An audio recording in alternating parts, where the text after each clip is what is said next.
সংবাদ শেষ করব ঘোড়দৌড়ের খবর দিয়ে। টাঙ্গাইলের ঘাটাইলে অনুষ্ঠিত হয়ে গেল গ্রাম বাংলার ঐতিহ্যবাহী ঘোড়দৌড় প্রতিযোগিতা।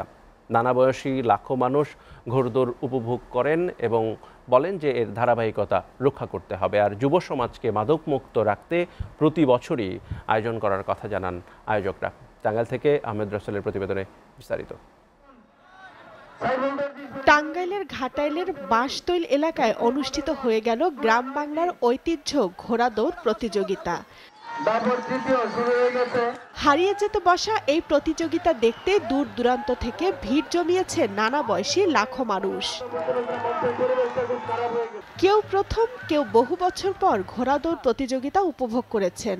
আয়োজনে ধারাবাহিকতা চান দর্শকরা। বিগত আমি 20 বছর পরে দেখলাম, খুবই ভালো লাগলো। তাতে দেখে অনেক ভালো লাগলো।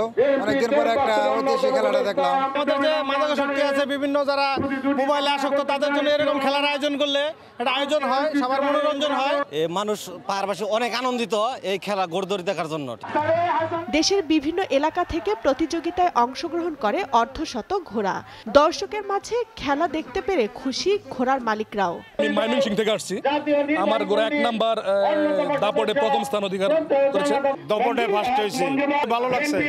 আমরা একটা ঘোড়া নিয়েছি, এই ঘোড়া আমার 1 নম্বরের দাপটে থার্ড হয়েছে। খেলা দেখে আনন্দিত প্রধান অতিথি। যুব সমাজকে মাদক মুক্ত রাখতে আয়োজনের ধারাবাহিকতার কথা জানালেন আয়োজকরা।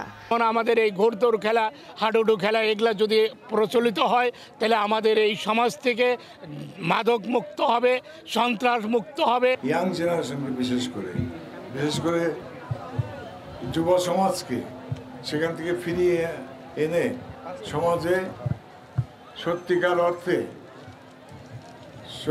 অর্থে তাদেরকে ভালো মানুষ করার ক্ষেত্রে এই সকল উদ্যোগ আমি মনে করি অত্যন্ত প্রশংসনীয়।